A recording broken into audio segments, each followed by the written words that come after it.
ज्ञानतिमिरन्धस्य ज्ञानाञ्जनशलाकया चक्षुषुमिलितं येन तस्मै श्रीगुरुवे नमः। पञ्चकल्पतरुभ्यश्च कृपासिन्धुभ्यश्च पतितानां पावनेभ्यो वैष्णवेभ्यो नमो नमः। जय श्री कृष्ण चैतन्य प्रभु नित्यानंद श्री अद्वैत गदाधर श्रीवासादि गौर भक्तवृंद। हरे कृष्ण कृष्ण कृष्ण हरे हरे, हरे Ram Ram Ram Hare Hare. So, in this particular chapter is titled Attaining the Supreme. இந்த விசேஷ பதத்தில் வந்து எப்படி நாங்கள் முழுவதும் கடலை அடையலாம் என்று கூறப்படுகிறது. So Krishna is explaining here the destination of all the great souls. இங்க வந்து இந்த பதத்தில் விளங்கப்படுத்துகின்றார் கிருஷ்ணர் வந்து மகாத்மாக்கள் வந்து எப்படி என்றதை பற்றி. So one has to consider who is this Mahatma. ஒருத்தர் வந்து தெரிந்து கொள்ள வேண்டும் யார் இந்த மகாத்மாக்கள் என்பது. According to Bhagavad Gita, Mahatma is one who has complete knowledge of the Supreme. பகவத்கீதையின் படி மகாத்மா என்பவர் வந்து முழுமையாக அவருக்கு வந்து உன்னத அறிவை பெற்றவராக இருப்பவர். So basically Krishna is explaining to us what is the destination of great souls and how to achieve it. இதுல பொதுவாக இங்க கிருஷ்ணர் இங்கே கூறப்படுகின்றார் வந்து எங்களுடைய உண்மையான நோக்கம் என்ன, எங்க எப்படி அடைவது அந்த நோக்கத்தை என்றதை இங்கே கூறப்படுகின்றது. So in order to achieve this supreme goal, இந்த செயலை அடைந்த இந்த நோக்கத்தை அடைவதற்காக the process of Krishna consciousness is explained. இது கிருஷ்ண பக்தியினுடைய செயல்பாடை இங்கு விளங்கப்படுத்துகின்றது. So in order to execute Krishna consciousness, Krishna பக்தியை நாங்கள் நடைமுறை செய்வதற்கு two requirements are necessary. ரெண்டு இதுகள் தேவைப்படுகின்றது வந்து. So one is faith and second is determination. ஒன்று வந்து நம்பிக்கை, மற்றது மன உறுதி. So today we will concentrate on faith. நாங்கள் வந்து நம்பிக்கையை பற்றி இது பண்ணால். So now if you want to understand what is faith, நீங்கள் வந்து நம்பிக்கை என்று தெரிந்து கொள்ள விரும்பினால் this described very clearly. Faith means that you have complete and utter dependence on your understanding. அது வந்து எப்படி விளங்கப்படுத்தினா நீங்கள் எப்படி உங்களை விளங்கிக் கொள்றீர்கள் நம்பிக்கை என்பதை அதிலிருந்தே புரிந்து கொள்ளலாம். A simple example is that if you are walking, ஒரு சாதாரண ஒரு விடயத்தை நாங்கள் நடந்து கொண்டிருக்கின்றோம். உதாரணம், you lift your leg up and you put in front of you. நீங்கள் உங்களுடைய ஒரு பாதத்தை தூக்கி முன்னுக்கு வைக்கிறீங்க. You have complete faith in yourself. முழு நம்பிக்கை உங்களுக்கு உள்ளது வந்து நீங்கள் வைக்க போற பாதம். And understanding that when I lift my leg and put in front of me, I will not fall over. உங்களுக்கு புரிந்து கொள்வீர்கள் நீங்கள் உங்களுடைய பாதத்தை முன்னுக்கு வைக்கும் பொழுது வந்து நாங்கள் கீழே விழ போவதில்லை என்று. And similarly, you take the next step. அதே போல் தான் நீங்கள் அடுத்த பாதத்தையும் எடுப்பீங்க. Because you have complete faith that you won't fall over. ஏன்னா நீங்கள் முழு நம்பிக்கை உங்களிடம் இருக்கின்றது வந்து நான் கீழே விழ மாட்டேன் என்று.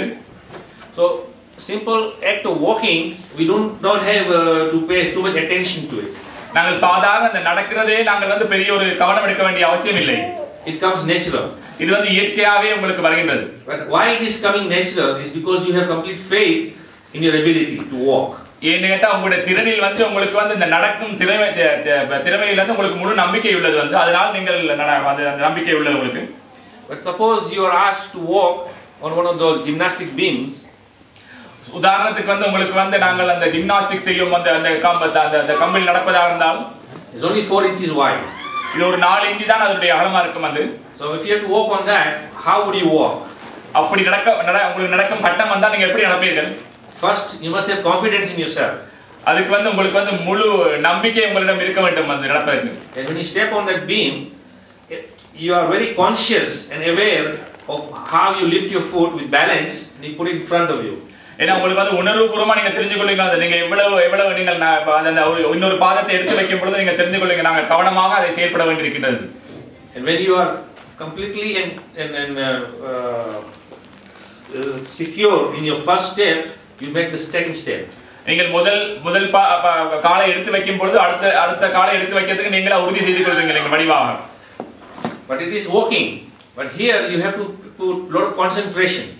அது வந்து நடக்கிறதுக்காக. ஆனா இங்க வந்து நீங்கள் வந்து உங்களுக்கு நிறைய உங்களுடைய தியானிக்க சந்தர்ப்பம் வேணும் இருக்கு. But if you think that you know how to walk perfectly without falling over, so you can jump on the beam and start walking without any concentration and care. ஏன்னா நீங்கள் நினைத்தீங்களான்னு சொல்லி நான் வளமையா நடப்பது போல் வந்து நான் அந்த கம்பிலும் நடக்கலாம்னு நினைத்தால் வந்து அது கஷ்டமாக இருக்கும். Most likely you will fall. அதிகமாக நீங்கள் கீழே விழுந்து விடுவீர்கள். So similarly, this process of Krishna consciousness, although it's natural, இதே போல் தான் இந்த கிருஷ்ண பக்தியும் வந்து அது பொதுவாக இருந்தாலும் கூட இயற்கையாக இருந்தாலும் கூட, but because we have not developed strong faith, we have difficulties in the process. ஏனென்றால் எங்களுக்கு வந்து ஒரு முழு நம்பிக்கை இல்லாதனால் வந்து எங்களுக்கு வந்து கொஞ்சம் கஷ்டமாக இருக்கின்றது இதில் வந்து முன்னேறி செல்வதற்கு. So if you can remember the purport from your continuation of Gita from last week, நீங்கள் வந்து போன வாரம் இந்த பகவத்கீதையின் முதல் பதத்தை நீங்கள் ஞாபகம் இருந்ததுன்னு சொன்ன இதனுடைய பொருளுரை, in the last purport Prabhupada is explaining that one would constantly remember Krishna by chanting Hare Krishna Mahamantra. ஏன்னா அது கடைசியா நாங்க வாசிச்ச பதத்தில் வந்து பிரபுபாதா விளங்கப்படுத்துகின்றார் வந்து யார் ஒருவன் என்னுடைய நாமத்தை தொடர்ந்து ஜெபிக்கின்றானோ ஞாபகம் வைத்துக் கொள்கின்றானோ. And we hear many times from different speakers when we read the Bhagavatam, we read Bhagavad Gita, and it emphasizes that in this day and age the practice recommended is chanting the holy name of the Lord. அதெல்லாம் ஆச்சாரியார்கள் பிள்ளைய சாதுக்கள் எல்லாம் வந்து எங்களுக்கு வந்து வலியுறுத்துகின்றார்கள் வந்து இந்த யுகத்தில் வந்து நீங்கள் இந்த நாமத்தை சொல்வதை தான் அவங்க எல்லாம் வலியுறுத்தமாக சொல்கின்றார்கள். So we have information from many different sources that this is the process to make progress and become great Mahatma. எங்களுக்கு வந்து இது பல புத்தகங்களிலிருந்து எங்களுக்கு கிடைக்கப்படுகின்றது வந்து நாங்கள் இந்த இதில் வந்து நாங்கள் இந்த நாமத்தை சொல்வதனால் தான் வருவார் ஒரு மகாத்மாவாக. So the process is very simply mentioned in so many scriptures. இந்த விடயத்தை வந்து எல்லா சாஸ்திரங்களிலும் வந்து ரொம்ப சுலபமாக இதை தெளிவுபடுத்தியுள்ளார்கள். At the same time, we hear of great saintly persons have achieved perfection through this very same process. அதே சந்தர்ப்பத்தில் வந்து இந்த சுலபமான வழியில் வந்து நிறைய பேர் சாதுக்கள் ஆகியுள்ளார்கள் வந்து இந்த செயல் செய்து. So the proof is there in all these great persons who achieved perfection through following the process of Krishna consciousness, namely participating in chanting the holy name. இந்த நாமத்தை சொல்வதனால் வந்து நாங்கள் அதில் வந்து அத்தாட்சி உள்ளது வந்து இந்த நாமத்தை சொல்லி நாங்கள் வாழ்க்கையை பூர்ணமடைந்த உள்ளவர் நிறைய பேர் உள்ளார்கள். Even after understanding all these scriptural injunctions, seeing practical examples of people achieving perfection, நாங்கள் வந்து இந்த வேதங்கள் எல்லாம் படித்து நாங்கள் எல்லாம் தெரிந்து கொள்வதை விட, when it comes to us for executing the same process, we have difficulty. ஆனால் எங்களுக்கு வரும்போது வந்து நாங்கள் இதை செயல்படுத்துறதுக்கு வந்து நாங்கள் பெரிய சிரமங்கள் உள்ளது. Because we lack faith. ஏனென்றால் எங்களுக்கு வந்து நம்பிக்கை குறைவாக உள்ளது. How to cultivate this faith? எப்படி நாங்கள் இந்த நம்பிக்கையை நாங்கள் வந்து இன்னும் வளர்த்துக் கொள்வது? So this faith doesn't come just automatically. இந்த நம்பிக்கை என்பது வந்து தானாக வருவதில்லை. But this faith becomes stronger and stronger by praying to the Supreme Lord for help. இந்த நம்பிக்கை என்பது வந்து நாங்கள் வந்து இறைவனை நாங்கள் திரும்ப தியானிக்க எங்களுக்கு வந்து இன்னும் அதிகமாக கொண்டு போகின்றது. And when you are praying to the Supreme Lord for help, நாங்கள் வந்து அவரிடம் நாங்கள் வேண்டும் பொழுது வந்து உதவிக்காக, He will assist you in your journey of spiritual life.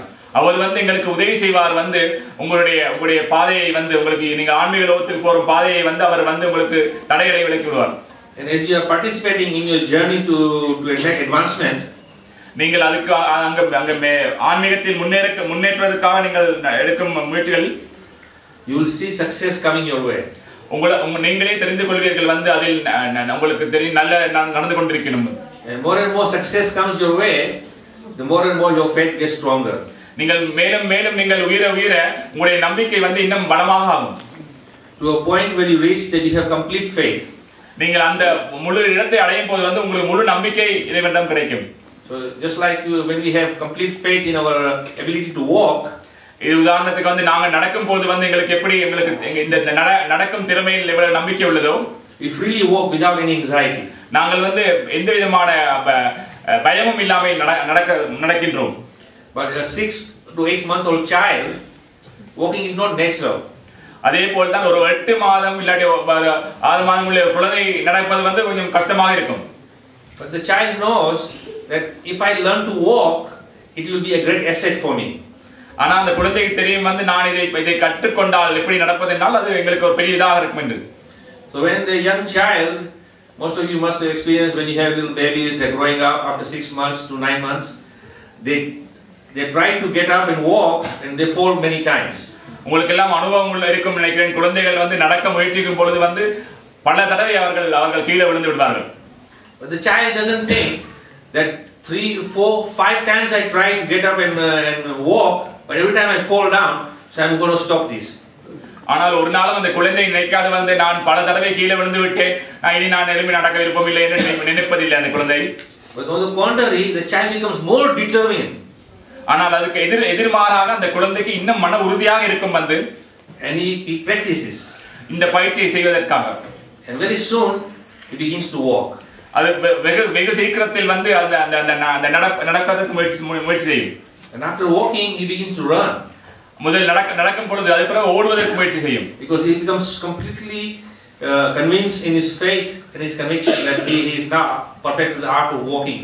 ஏன்னா அந்த குழந்தை வந்து உறுதியாக மன உறுதி வந்துரும் வந்து நாங்கள் என்ன நடக்கலாம் என்ற அந்த உறுதி வந்துரும். So our spiritual journey is very similar to this determination and this faith and ability to walk. இந்த ஆன்மீக பயணமும் உதாரணமாக இந்த குழந்தையின் உதாரணம் ஒருதான் வந்து நாங்கள் எப்படி நடக்கிறதுக்கு கஷ்டப்படுவோம் அதே போல்தான்.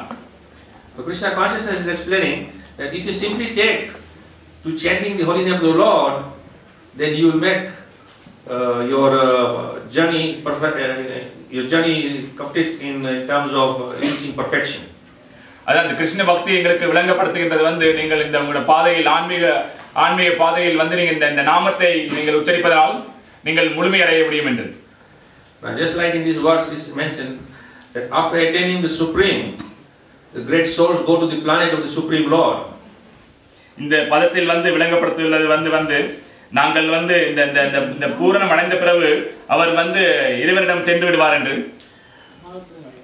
So when we are participating in Krishna consciousness, நாங்கள் இந்த கிருஷ்ண பக்தியை பங்கெடுத்துக் கொள்ளும் பொழுது you would think that if I reach the spiritual world, then I have completed my journey.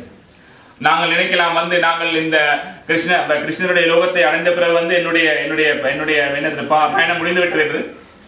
But that journey seems very long. அந்த பயணம் வந்து வெகு தூரமாக தெரியும். And also you don't see the end. நீங்கள் வந்து அந்த முடிவையும் காண மாட்டீர்கள். Just like it's mentioned here, that the spiritual world cannot be seen by these material eyes. இங்க வந்து இந்த பதத்தில் கூறப்படுகின்றது வந்து நாங்கள் இந்த ஜட கண்களால வந்து ஆன்மீக லோகத்தை பார்க்க முடியாது என்று. So how would you consider yourself making progress towards that spiritual goal? எப்படி நீங்கள் வந்து உங்களுக்கு தெரிந்து கொள்வீர்கள் வந்து நீங்கள் ஆன்மீக லோகத்தை கொண்டு நீங்கள் உயர்வு அடைந்து கொண்டிருக்கின்றீர்கள் என்று. It is very simple that when you get to the process of Krishna consciousness, இது ரொம்ப சுலபம் வந்து நீங்கள் இந்த கிருஷ்ண பக்தியை ஏற்றுக்கொண்டால் you will become very self satisfied. நீங்களாவே உணர்வீர்கள் வந்து நீங்களே திருப்தியாக இருப்பீர்கள், தாங்களே திருப்தி அடைவீர்கள் வந்து. And you will not be concerned for all that is going around you. நீங்கள் வந்து உங்களை சுற்றிருக்கும் விடயங்களை பற்றி நீங்கள் அதை பற்றி நீங்கள் சிந்திக்க மாட்டீர்கள். You will be completely self satisfied with whatever you have. நீங்களே சுய திருப்தி அடைவீர்கள். உங்களுக்கு என்ன இருக்கின்றதோ அதை வைத்து நீங்கள் திருப்தி அடைவீர்கள். Because generally, whether you are living in the northern hemisphere or the southern hemisphere, or whether you are coming so-called east or west, everybody's requirement is the same. நீங்க தெற்கிலோ வடக்கிலோ வந்தாலும் வந்து தேவை வந்து எல்லாத்துக்கும் ஒன்றுதான் இருக்கின்றது. Because our misconception is that we say the west is very technologically advanced. எங்களுக்கு தப்பான அபிப்பிராயம் என்னவென்றால் இந்த மேற்கத்திய நாடுகள் வந்து நாங்கள் இந்த நவீன இதுகள் எல்லாம் அதிகமாக அவங்க உயர்நிலையில் இருக்கிறார்கள் என்று நாங்கள் நினைப்பது. But that is only our relative understanding. இது எங்களுக்கு புரிந்து கொண்டிருக்க புரிந்துணர்வாகும். Suppose you are in Switzerland. நீங்கள் உதாரணத்துக்கு இந்த சுவிட்சர்லாந்து நாட்டில் இருப்பீர்கள். And France is on the east side, on the west side. France வந்து மேற்கு பக்கம் இருக்கின்றது. So in relation to Switzerland, France is on the west, so France should be more technology advanced than Switzerland. நாங்கள் அப்படி பார்க்கும்போது வந்து France நாடு வந்து இன்னும் அங்க இந்த நவீன இதுகளில் வந்து இன்னும் உயர்நிலையில் இருப்பதாக நான் நினைக்கலாம் வந்து சுவிஸை விட. But if you go to France and you go to Switzerland, here in Switzerland, and you see almost everything is similar in terms of technology and advancement. நீங்கள் அதே போல் பிரான்சுக்கு போய் பார்ப்பீர்களா இருந்தால் சுவிஸில் இருப்பதும் ரெண்டும் கிட்டத்தட்ட ஒரே மாதிரி தான் இருக்கின்றது. Because the world is round, it doesn't matter where you are. Wherever you stand, one side is going to be west, one side is going to be east. தெற்கு மேற்கென்று இருக்கின்ற வந்து நீங்க இந்த உலகம் வந்து ஒரு வட்டமாக இருக்கின்றது வந்து நீங்க எங்க இருந்தாலும் ஒன்றாதான் ஒரே மாதிரி தான் இருக்கின்றது. So we say, oh, these guys are Westerners. நாங்கள் சொல்லுவோம் இவங்க எல்லாம் மேற்கத்திய நாட்டவர்கள் சேர்ந்தவர்கள். So suppose you are in India. நீங்கள் இந்தியாவில் இருந்தால் and the Chinese are on the far east side. Chinese மக்கள் இன்னும் அங்க தூரமாக இருக்கின்றார்கள். So in relative terms, for the Chinese, the Indians are Westerners. அதே போல் சைனீஸ் நாட்டை சேர்ந்தவர்களுக்கு வந்து இந்தியர்கள் வந்து ஒரு புது அவங்க யோசிப்பார்கள். But it doesn't make sense. இதுல ஏதாவது உங்களுக்கு தெரியுது ஏதாவது விடயம் இருக்கின்றது இந்த விடயத்தில். Because if the Indians are considered Westerners, but the world concept is that oh, it is a developing country. It is not advanced technology. என்ன நாங்கள் உலக ரீதியாக பார்க்கும் போது வந்து நாங்கள் நினைப்போம் இந்தியாவில் முன்னேற்றம் குறைவாக இருக்கின்றது என்று நாங்கள் யோசிப்போம். So in others, the point I'm trying to make is that wherever you are in the world, your basic requirement is the same. நான் என்ன இதில் சொல்ல விரும்புகின்றேன் என்றால் நீங்கள் எந்த நாட்டில் இருந்தாலும் கூட உங்களுடைய தேவைகள் வந்து எல்லாம் ஒன்றாக தான் இருக்கின்ற ஒரே மாதிரி தான் இருக்கின்றது வந்து. Whether you're in this part of the world or that part of the world, you need some clothing on your body. ஏன்னா நீங்கள் எந்த பகுதியில் இருந்தாலும் கூட இந்த உலகத்தில் வந்து உங்களுக்கு வந்து ஆடைகள் தேவை உடலுக்கு. Now the clothing depends on the natural environment, whether it's a cold country or a warm country. அது எப்படி என்றால் வந்து நீங்கள் ஒரு குளிர் நாட்டில் இருந்தால் வந்து அதுக்கு ஏத்தமான ஆடை உங்களுக்கு வேண்டி வரும். Then you need some food stuff for sustenance. ஏன்னா நீங்கள் உங்களுக்கு உயிர் வாழ்வதற்கு வந்து உங்களுக்கு உணவு தேவை. And you need some housing. அதே போல உங்களுக்கு வசிப்பதற்கு இடம் தேவை. So wherever you are, these are your basic requirements. என்ன எங்க இருந்தாலும் வந்து இதெல்லாம் வந்து உங்களுக்கு பொதுவாக தேவைப்படும் பொருட்கள் அடிப்படை. So if you have all these basic requirements, then what is the anxiety? இந்த பொதுவான விடயங்கள் உங்களுக்கு இருந்தால் வந்து அடிப்படை விடயங்கள் இருந்தால் வந்து உங்களுக்கு எங்க பயம் எங்கே இருக்கின்றது? And why we are not satisfied? ஏன் நாங்கள் திருப்தி அடையாமல் இருக்கின்றோம்? Because I give sometimes example. You are living in a 2-bedroom apartment or you live in 5-bedroom apartment. What is the difference? நான் ஒரு உதாரணம் சொல்கிறேன் வந்து நீங்கள் வந்து சில நேரம் ரெண்டு அறையுள்ள ஒரு வீட்டில் இருக்கலாம், ஒரு 5 அறையுள்ள வீட்டில் இருக்கலாம். என்ன வித்தியாசம் இந்த ரெண்டுக்கும்? In terms of size, it may matter. சில நேரம் அதனுடைய அளவை பொறுத்தவரை உங்களுக்கு ஒரு வித்தியாசம் இருக்கலாம். That if you are a single person, நீங்கள் ஒரு தனிநபராக இருந்தால் would it make any difference that if you are living in a 5-bedroom apartment or 2-bedroom apartment? இதுல மாற்றங்கள் இருக்குமா? நீங்க தனிநபராக இருந்தால் 2 ரூமில் இருப்பதற்கும் ஒரு 5 அறையில் ஒரு வீட்டில் இருப்பதற்கும் it will make difference in terms of finance. அதில் ஒரு வித்தியாசம் காண என்ன என்னால் நாங்கள் பண ரீதியில் பார்க்கும் பொழுது if you are a single person and you have 5-bedroom apartment, to upkeep the 5-bedroom apartment will be more expensive than a 2-bedroom apartment. ஏன்னா நீங்கள் தனிநபராக இருந்தால் வந்து ஒரு 5 அறையுள்ள ஒரு வீட்டில் இருந்தால் வந்து அதை பராமரிப்பதற்கு உங்களுக்கு பணம் அதிகமாக தேவைப்படும். Therefore you have to work even more harder to earn more money so you can maintain your bigger property. ஏன்னா அதனால் நீங்கள் அதிகமாக வேலை செய்ய வேண்டி வரும் வந்து ஏன்னா இதை நீங்கள் பராமரிப்பதற்காக அதுக்கு பதிலுடைய பணங்கள் தேவைப்படுவதனால். But you won't be satisfied. ஆனால் நீங்கள் திருப்தி அடைய போவதில்லை. So Krishna consciousness is actually teaching us that by the grace of the Lord, He gives us what is our basic requirement. ஆனா அந்த கிருஷ்ண பக்தி எங்களுக்கு தெளிவுபடுத்துகின்றது வந்து அவர் கடவுளுடைய கருணையால் வந்து எங்களுக்கு என்ன தேவையோ அதை அவர் கொடுக்கின்றார். And because He has given us a basic requirement, then there is no need to be in anxiety. எங்களுக்கு என்ன தேவை அடிப்படை தேவைகளை அவர் கொடுக்கின்றார் வந்து நாங்கள் பயப்பட வேண்டிய அவசியம் இல்லை. But we find the whole world is in anxiety. நீங்கள் பார்த்தால் வந்து இந்த முழு உலகமே ஒரு பயத்தாலே வாழ்ந்து கொண்டிருக்கின்றோம். From the poorest man to the richest man, everyone has anxiety. இது வந்து பெரிய பணக்காரன் செல்வந்தன் வந்து சரியா ஒரு பணம் இல்லாதவன் வரை இந்த பிரச்சனை இருந்து கொண்டு தான் இருக்கின்றது. But someone who understands Krishna consciousness, யார் ஒருவர் இந்த கிருஷ்ண பக்தியை தெரிந்து கொள்கின்றாரோ and completely has dependence on the Supreme Lord with faith, அவர் வந்து முழுமையாக அதி உன்னத கடவுளை நம்பிக்கையுடன் அவர் வணங்குகின்றார். then he has no anxiety. அவருக்கு இந்த பயம் இன்னும் இல்லை. I'll give you one example. நான் ஒரு உதாரணம் கூறுகின்றேன். That's some years ago I was traveling in the Himalayas. பல கொஞ்சம் வருடங்களுக்கு முன் நான் வந்து இமாலயாவுக்கு சென்றிருந்தேன். And I had some sponsors who wanted to go to the Himalayas, so I went with them, and they were coming from a reasonably wealthy family. நான் வந்து சில உபயம் செய்தவர்களோடு நான் வந்து நாங்கள் நல்ல உயர்ந்த குடும்பத்திலிருந்து வந்தவர்களிடம் நான் அவர்களுடன் சென்றிருந்தேன் இமாலயாவுக்கு.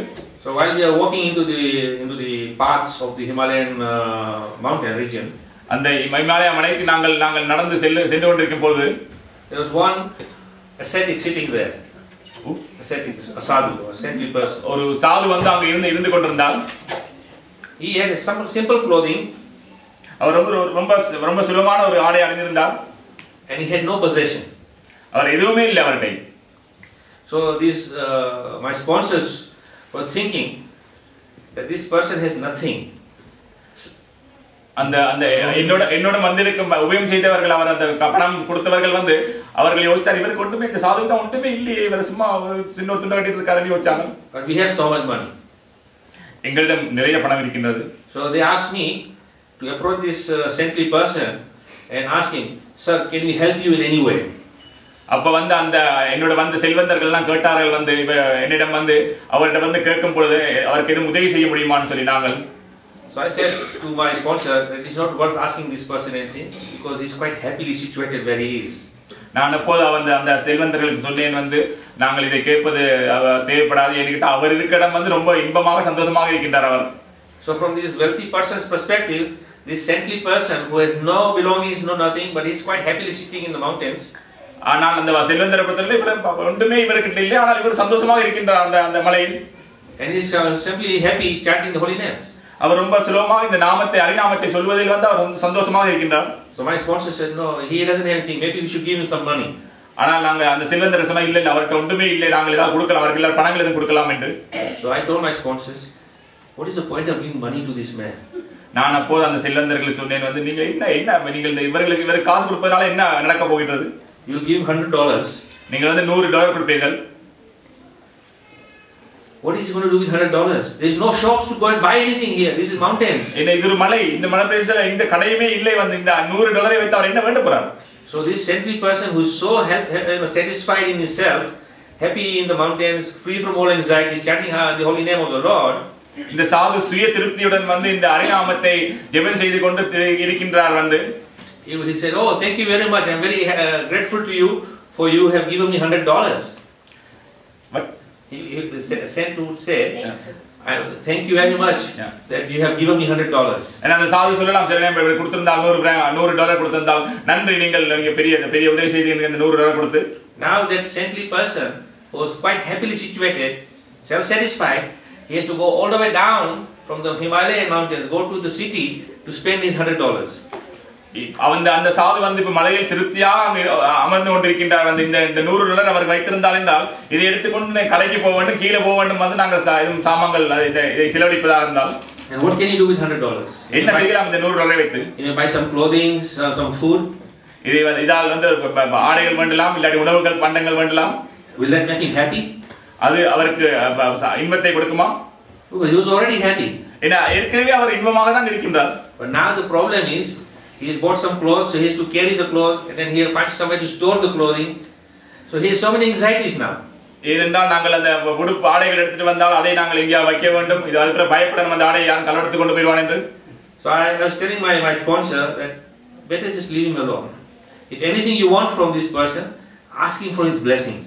நான் அப்போது சொன்னேன், இந்த செல்வந்தர் என்னோட வந்திருந்த செல்வந்தர்களுக்கு வந்து உங்களுக்கு எதுவும் நீங்கள் அவரை அமைதியாக விட்டுவிடுங்கள், உங்களுக்கு எதுவும் தேவையாக இருந்தால் அவரிடம் ஆசீர்வாதம் கேளுங்கள் என்று சொன்னேன். So my sponsor insisted, no, we must give him something. அப்போது என்னுடைய செல்வந்தர் சொன்னா இல்லை நாங்கள் அவருக்கு ஏதாவது கொடுக்க வேண்டும் அவர்களுக்கு. Because he was seeing from his perspective. ஏனென்றால் இந்த செல்வந்தர் வந்து அவருடைய அனுபவத்தை வைத்து பார்க்கின்றார் அவரை வைத்து. So I said, I will not approach him, but you can approach him. ஆனா நான் சொன்னேன் அப்போது வந்து நான் அவரிடம் போக மாட்டேன், நீங்கள் வேணா அவரிடம் போயிட்டு இருக்காங்க என்று. So with great pride he went and he said, sir, I want to give you something. Police worried out and was giving him $100. அப்போது இவர் பெருமையுடன் அந்த செல்வந்தர்கள் அவரிடம் போயிட்டு அந்த சாதுவிடம் போயிட்டு $100 கொடுத்தார்கள். So this saintly person told my sponsor that I have no value for this one. அந்த சாது வந்து அந்த செல்வந்தர்களை பார்த்து சொன்னார், எனக்கு இந்த பணத்தில் எந்த விதமான ஒரு இதுவும் இல்லை, பெருமதியும் இல்லை. And then he said that actually I was a very wealthy man. இந்த சாது say. Yes. அப்போது சாது அவர்களை பார்த்து சொன்னார், உண்மையாவே நான் ஒரு பெரிய ஒரு செல்வந்தன். But with all my wealth, I was not finding the happiness and self-satisfaction. எல்லா செல்வந்தம் எனக்கு இருந்தும் கூட எனக்கு வந்து ஒரு சுய திருப்தியும் அமைதியும் எனக்கு இல்லை. So I was looking for happiness and I found my guru. நான் இந்த இன்பம் தேடி திருந்த நாள் வந்து நான் என்னுடைய குருவை நான் கண்டுபிடித்தேன். And my guru told me that detach yourself from all this wealth and free yourself, you'll be very happy. என்னுடைய குருநாதர் கட்டளை இட்டார் வந்து உனக்கு உண்மையாவே இன்பம் வேணும்னு சொன்னால் இந்த இதில இருந்து எல்லாம் விடுபடு இந்த ஜட பொறுப்புல இருந்து. And he introduced him to the process of Krishna consciousness. அப்போதான் அவர் எனக்கு இந்த கிருஷ்ண பக்தியை எனக்கு அங்கு வலியுறுத்தினார். So this wealthy man, he gave away all his wealth to his family members, his relatives, everything. He left everything and decided to go on solitude to practice Krishna bhakti. அப்ப இந்த சாதுவாக இருக்கும் செல்வந்தர் வந்து அவர் அந்த செல்வங்கள் எல்லாம் கொடுத்துவிட்டு அவர் வந்து இந்த கிருஷ்ண பக்தியை பயிற்சி செய்வதற்காக அந்த மலையில் சென்றிருக்கின்றார். And because he had developed faith in the Guru's instructions, he was finding happiness. ஏனென்றால் அவர் குருவுடைய கட்டளை முழு நம்பிக்கையோடு ஏற்றிருப்பதனால் வந்து அவர் அங்கே இன்பத்தை காண்கின்றார். So he told my sponsors that $100 is nothing because I gave up millions. So this $100 is not going to replace anything what I have given up. So better you keep this yourself. But if you want from me, my advice, you also give this out. நான் அந்த சாது வந்து அந்த செல்வந்தர்களை பார்த்து சொன்னார், இந்த $100 வந்து எனக்கு எந்த பெருமதியும் இல்லை. ஏன்னா நான் வந்து எத்தனையோ கோடிக்கணக்கான விட்டுட்டு வந்திருக்கிறேன் நான். அதனால இந்த 100 எனக்கு பெருமதி இல்லை. நான் உங்களுக்கு என்ன சொல்ல வேண்டும் என்றால் உங்களுக்கும் விருப்பமா இருந்தால் அமைதி வேணும்னால் இது எல்லாத்தையும் விட்டுட்டு வாங்க என்றார். So the saintly person says, I can give you something which will make you happy. அப்போது அந்த சாது சொன்னார் வந்து நான் உங்களுக்கு ஒன்று கொடுக்கலாம் வந்து உங்களுக்கு உண்மையாவே உங்களுக்கு இன்பத்தை கிடைக்கக்கூடியதாக. He said, if you simply have faith in the Supreme Lord and chant His holy names, all happiness will come to you. அவர் சொன்னார், நீங்கள் வந்து ரொம்ப சாதாரணமாக நம்பிக்கையுடன் நீங்க இறைவன் நாமத்தை ஜெபிங்கள், உங்களுக்கு எல்லா இன்பமும் உங்களுக்கு வந்து சேரும் என்றார். So after finish our interaction with this saintly person, we went on because it's a long walk. நாங்கள் இந்த அந்த சம்பாஷணைக்கு பிறகு வந்து எல்லோரும் சேர்ந்து நாங்கள் மேலே நாங்கள் தூர பயணம் செய்தோம். So while we were walking, we were discussing what the saintly person has said. நாங்கள் நடக்கும் பொழுது நாங்கள் இதை பற்றி நாங்கள் பேசிக் கொண்டிருந்தோம். So my sponsor said, this makes sense, you know, he seems so happy. அப்போது அங்க வந்து செல்வந்தர் சொன்னார், இது உண்மையாவே ஒரு கவனத்துக்கு எடுக்கக்கூடிய விஷயம் தான். என்கிட்ட அவர் ரொம்ப இன்பமாக இருக்கின்றார் அந்த சாது. So I told my sponsors that maybe you should try it out. அப்போது நான் சொன்னேன் செல்வந்தர்களுக்கு வந்து நீங்களும் ட்ரை பண்ணி முயற்சி பண்ணி பார்க்கலாமே இந்த விடயத்தை. So he started contemplating that maybe yes, I should do something which will make me more happy because my money is not making me happy. அப்போது அவர் சொன்னார், நீங்க சொன்ன சரிதான், என்கிட்ட இந்த பணம் வந்து எனக்கு இன்பத்தை கொடுப்பதாக தெரியவில்லையே, எனக்கு அமைதியை கொடுப்பதில்லையே. So after many hours we reached our destination. நாங்கள் பல மணித்தியாலத்துக்கு பிறகு நாங்கள் எங்களுடைய நோக்கத்தை அடைந்தோம். And there was some very basic accommodation. அங்கு வந்து மேலே வந்து அங்க பொதுவான இருக்கும் வசதிகள் இருந்தது, இருப்பிடம் இருந்தது. So up high up in the Himalayas, you know, you don't find a 5-star hotel. ஏன்னா அங்க இமாலய மலையில் வந்து நாங்கள் 5 நட்சத்திரம் உள்ள விடுதிகள் அங்க இருப்பதில்லை. So my friend was saying, we can't stay in this place. This is very simple, you know, there's no heating, there's no beds, there is no proper bathroom. அப்போது என்னுடைய நண்பர்கள் சொன்னார்கள், செல்வந்தர்கள், இப்படி நாங்கள் இருக்க முடியுது, இது ஒன்றுமே எங்களுக்கு மனசுல கூடம் இல்லை, வடிவான இதில் அறைகள் இல்லை. Then at that point I told him, where is your money? Let's see if your money can bring these things here. அப்போ நான் கேட்டேன், அவர் வந்து எங்க உங்களுடைய பணங்கள் எல்லாம், உங்களுடைய பணங்கள் ஏதாவது பணங்களால் இதெல்லாம் வேண்ட முடியுமான்னு பாருங்கள் ஏதாவது. Even if he spends $1,000 up there, he's still not going to get 5-star hotel. நீங்கள் $1,000 நீங்கள் அங்க நீங்கள் கொடுத்தாலும் கூட அங்க 5 நட்சத்திரம் உள்ள ஹோட்டல் அங்க வரப்போவதில்லை. So at that point I asked him, what was your mission to come up here to the Himalayas? அப்போது நான் கேட்டேன் வந்து அந்த செல்வந்தர்களிடம் வந்து உங்களுடைய இங்கே வாரத்துடைய விருப்ப நோக்கம் என்ன இருந்தது? Because Himalayas is not exactly your Bahamas. Bahamas means it's, you know, very enjoying. No, this is an island in the Caribbean, which is very exotic, rich man's playground. ஏனால் அப்போ நான் அவர் சொன்னது வந்து இந்த இமாலயாவுக்கு போறது வந்து நாங்கள் இந்த அனுபிக்மம் இடத்துக்கு போற இடம் இல்லை. அது வந்து பாமாஸ் என்ற இடம் இருக்குது வந்து அந்த ஒரு ஒரு என்ன சொல்ற ஐலண்டுக்கு தீவு தீவு தீவு அந்த தீவை நாங்கள் அங்க போகவில்லை. இது வந்து நாங்கள் இமாமலை போறோம்.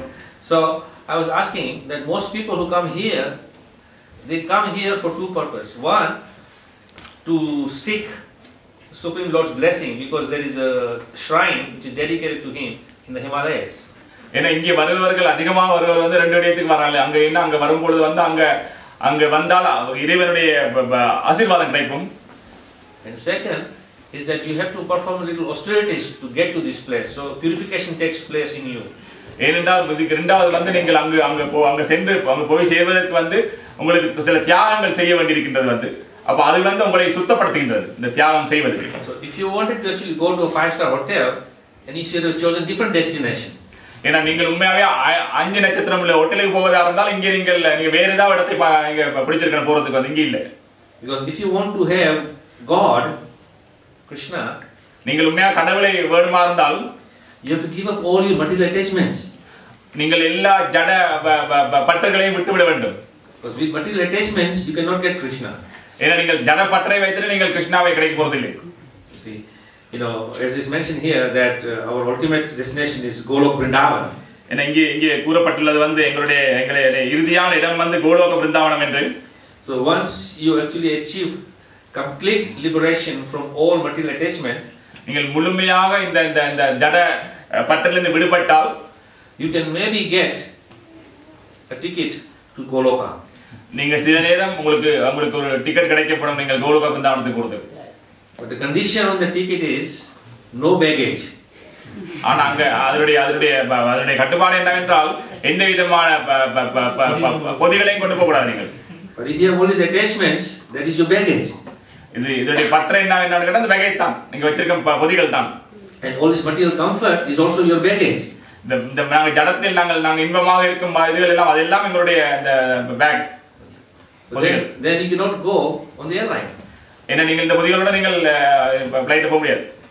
So in order to be fully satisfied, self-satisfied, நீங்கள் இதை முழு திருப்தி அடைவதற்கு நீங்கள் you have to give up all these material attachments.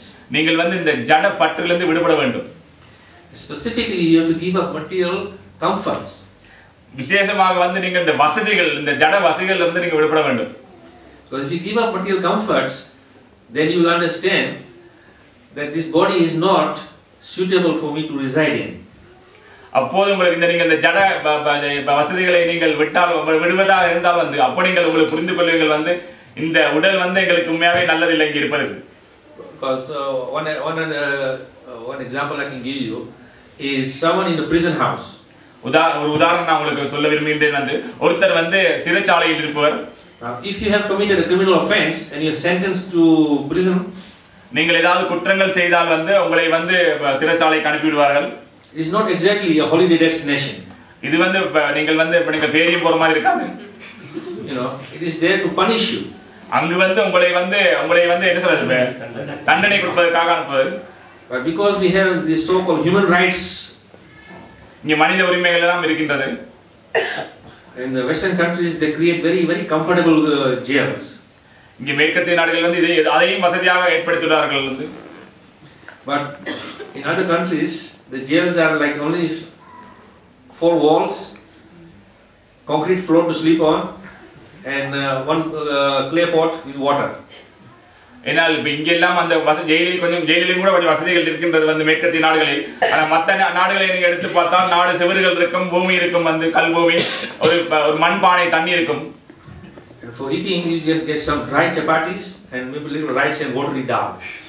அங்க வந்து உண்ணுவதற்கு வந்து கொஞ்சம் பருப்பும் சோறும் காஞ்ச சப்பாத்தியும் கிடைக்கலாம். But in the West they have very nice comfortable jail cells. Two person to a jail cabin. ஆனா இங்க உள்ள சிறைச்சாலையில வந்து வசதியாக அவங்க ஏற்படுத்திருக்காங்க. 2 பேர் இருக்கிற மாதிரி ஒரு ரூம் அவங்க செய்து வச்சிருக்காங்க ஜெயிலில். And you have heating and air condition for hot season and cold season. இங்க வந்து ஏர் கண்டிஷன் வைத்திருக்காங்க வந்து குளிர் காலத்துக்கும் வெப்பத்துக்கும் இருக்கிற மாதிரி. and you have 3 meals a day, மூன்று உணவுகள் உங்களுக்கு கிடைக்கப்படும் ஒரு நாளைக்கு. and they give you special quota of beer and cigarettes. அதை விட விசேஷமாக உங்களுக்கு கிடைக்கப்படும் வந்து உங்களுக்கு நீங்கள் என்ன பாய்க்கணும், அது பீரோ இல்லைன்னா சிகரெட்டோ கிடைக்கப்படும். So if you're going to that kind of jail, you'll be very happy. நீங்கள் அந்த மாதிரி ஜெயிலுக்கு போனா நீங்க அங்கேயே இனிமேதான் இருப்பீங்க. You get a nice clean room with a soft bed. நீங்கள் அங்க வடிவான சுத்தமான அறையில் ஒரு நல்ல வடிவான படுக்கையும். You get 3 meals a day plus your alcohol and cigarettes quota. நீங்கள் வந்து உங்களுக்கு வளமையாக மூன்று தடவை உணவும் அங்கே கூடிய போதைப் பொருளும் எல்லாம் கிடைக்கின்றது உங்களுக்கு. It doesn't cost you a penny. உங்களுக்கு ஒரு சதம் கூட உங்களுக்கு அங்க செலவழிக்க வேண்டிய அவசியம் இல்லை. It's all free. எல்லாமே உங்களுக்கு இனாமாக கிடைக்கின்றது. But the same comfort if you want outside the jail, you have to work hard and pay for it. ஆனால் இதே வசதி நீங்கள் வெளியே நீங்கள் கிடைப்பதாக இருந்தால் இதுக்காக நீங்கள் ரொம்ப கஷ்டப்பட வேண்டியிருக்கும். But if you put in a basic cell where it is full of mosquitoes and cockroaches and rats, you don't want to stay there too long. You want to get out of there as soon as possible. ஆனா இதே மாதிரி ஒரு பொதுவான ஒரு சிறைச்சாலையில உங்களை போட்டால் வந்து அங்க மூட்டை பூச்சி எல்லாம் இருக்கிற மாதிரி போட்டால் வந்து உங்களுக்கு நீங்க அங்க எப்ப வெளியே வருவீங்கன்னு யோசிப்பீங்க நீங்க. But if the jail is very comfortable, then you are quite happy there. You don't want to come out there. ஏன்னா ஜெயிலே வசதியாக இருந்தால் வந்து நீங்க அங்க இருந்து வர விரும்ப மாட்டீங்க. ஜெயிலே வசதியா இருக்கு. So if we follow the comforts and the demands of this body, then we make all these arrangements in this material jailhouse, then we don't want to go from here. இதே போல் தான் இந்த ஜட உலகத்தில் வந்து இந்த உடலுக்கு வசதிகளை நாங்கள் ஏற்படுத்திக் கொண்டால் இதிலிருந்து நாங்கள் விடுபட விருப்பப்படுவதில்லை. But if you live simple and have a higher understanding that I am only a transit passenger here, as soon as my flight comes I am out of here, then you are ready. ஆனா அதே சமயம் நீங்கள் வந்து நினைத்தால் வந்து இது வந்து நாங்கள் ஒரு டிரான்சிட் எடுக்கிற மாதிரி ஃப்ளைட்ல இங்கே வந்து இறங்கியிருக்கேன் வந்து நான் தயாராக இருக்கணும் அடுத்த ஃப்ளைட்டுக்கு போறதுன்னா நீங்கள் ரொம்ப ஒரு அமைதியாக சிம்பிளாக வாழ்வீங்க நீங்கள். That is why Krishna consciousness teaches us that we have to live simple. இதான் கிருஷ்ண பக்தி எங்களுக்கு வந்து கற்றுக் கொடுக்கின்றது வந்து நாங்கள் எவ்வளவு ரொம்ப சிம்பிளாக வாழ முடியும் என்பதை. Srila Prabhupada says simple living, high thinking. சில பிரபுபாத அடிக்கடி சொல்வார் வந்து உதாரணம் வந்து சிம்பிளாக எளிமையாக வாழ்வது வந்து உயர்ந்தமாக நினைப்பது சிந்திப்பது. So simple living means you cut down your existence to the bare minimum. அது என்ன நீங்க எளிமையாக வாழ்வது என்றால் எப்படி என்றால் வந்து நீங்கள் உங்களுக்கு எது அத்தியாவசிய தேவை அதை மட்டும் நீங்கள் ஏற்றுக்கொள்ள வேண்டும். But high thinking is that you go into the scriptures and have a higher understanding so that you know that you are not of this world, you have to leave this world and go to the higher world. என்ன உயர்ந்த சிந்தனை என்பதை நீங்கள் சாஸ்திரங்கள் மூலம் கற்றுக்கொள்வீர்கள். நீங்கள் இது இந்த உலகம் இல்லை, நாங்கள் மேலுலகத்துக்கு செல்ல வேண்டும் என்று நாங்கள் சிந்திப்போம். But even after understanding all this knowledge, we still make comfort in this world, then we have understood the real essence of this knowledge. We are not understood. No, if we try to, if after somebody say you come to Krishna consciousness, and after hearing all these instructions from the scriptures, but you still make yourself more comfortable here, then you haven't understood the essence of the knowledge. நீங்க இதெல்லாம் படித்த பிறகும் வந்து நீங்கள் இங்கே வசதியாக வாழ நீங்கள் முயற்சி செய்தால் வந்து அதனுடைய அர்த்தம் என்னன்னா இதனுடைய சாரத்தை நீங்கள் புரிந்து கொள்ளவில்லை என்றது. So we have to take this very seriously, because simple living means that if you live very simple, then you cut down most of your wants in this material world of comfort. இதை நாங்கள் வந்து ஒரு முக்கியமாக நாங்கள் கருத வேண்டும் வந்து எளிமையாக வாழ்வது என்றால் எப்படி என்றால் நாங்கள் வந்து எங்களுக்கு வந்து அனாவசியமான தேவைகள் எல்லாத்தையும் நாங்கள் குறைக்க வேண்டும். Because our primary function is to inquire about the Supreme Lord, and then after that to come out of this material world. என்ற முக்கியமான விடயமாக இருக்க வேண்டும் என்றால் நாங்கள் வந்து முழுமுதற் கடவுளை பற்றி நாங்கள் தெரிந்து கொள்ள வேண்டும் வந்து நாங்கள் எப்படி இந்த உலகத்தை விட்டு வெளியே போகலாம். Our secondary function is to just provide for our necessity. இரண்டாவது விடயம் வந்து என்னன்னா நாங்கள் எங்களுக்கு தேவைகள் என்ன எங்களுக்கு இந்த உலகத்தில் இருப்பதற்கு. So Prabhupada's teachings is simple living, high thinking. அதான் பிரபுபாதனுடைய படிப்புகள் எல்லாம் என்ன சொல்லப்படுகிறது வந்து எளிமையாக வாழுவது வந்து உயர்வாக சிந்திப்பது. But we are doing high living, simple thinking. ஆனா நாங்கள் அதை எதிர்ப்புறமாக செய்து கொண்டிருக்கிறோம் வந்து நாங்கள் அதிகமான வசதியோடு வாழ விரும்புகிறோம் வந்து குறைவான சிந்தனையாக இருக்கின்றது. So what is this high living? Our primary function becomes our secondary function. இதுல வந்து நாங்கள் முக்கியம் எது கொடுக்க வேண்டுமோ அதுக்கு பதிலாக எதிர்மாறாக நாங்கள் செய்து கொண்டிருக்கிறோம். And our secondary function becomes our primary function. இரண்டாவது விடயம் வந்து முதலாவதாக மாறுகின்றது. So we think living in this world with all the fineries and all the technology and refineries we have is our main objective. இப்ப நாங்க நினைக்கின்றோம் வந்து இந்த உலகத்தில் இருக்கும் நவீன உபகரணங்கள் நவீன விடயங்கள் எல்லாம் பார்த்து வந்து இதுதான் எங்களுக்கு முக்கியமா தேவையான விடயங்கள் என்று நாங்க நினைக்கின்றோம். And our secondary function is to go to temple and pray to Krishna. இரண்டாவதாக நாங்கள் வந்து இங்க ஆலயத்துக்கு வந்து இறைவனை வேண்டிக் கொள்வது. So we come to the temple, we make some offering, and once a week we come and we do our little bit and say that's my duty done. நாங்கள் இங்கே இரண்டாவது விடயமாக இங்கே கோயிலுக்கு வந்து நாங்கள் ஏதாவது அர்ப்பணம் செய்து பகவானுக்கு எல்லாம் முடிந்தப்பா இதனுடைய கடமை முடிந்து விட்டது. But that is not the case. இது இல்ல இந்த விடயம் வந்து. If you go by the instructions of great saintly persons, நீங்கள் வந்து சாதுக்களுடைய அறிவுரைகளை நீங்கள் கேட்டிருந்தால் in the previous verse of this Bhagavad Gita, text 14, இது 14வது பதத்தில் வந்து இந்த அத்தியாயத்தில் the last part of the purport, Prabhupada is saying, இந்த பதத்தில் வந்து கடைசி பகுதியில் பிரபுபாதா சொல்கிறார், as indicated by the words satatam and nityasa. சததம் நித்தியம் என்ற இதை வந்து வார்த்தையை முக்கியத்துவம் கொடுக்கின்றார். Which means always, regularly and every day. அது என்ன அர்த்தம் என்றால் நீங்கள் ஒவ்வொரு நாளும் அது ஒரே நேரத்தில் a pure devotee constantly remembers Krishna and meditates upon him. ஒரு சூயமான பக்தன் வந்து என்னையே நினைத்துக் கொண்டிருப்பார், என்னையே தியானம் செய்திருப்பார். These are the qualification of a pure devotee.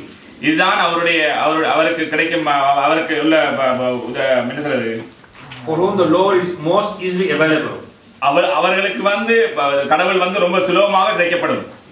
So if we come to Krishna consciousness and have some understanding, then this is the real goal and purpose of our life.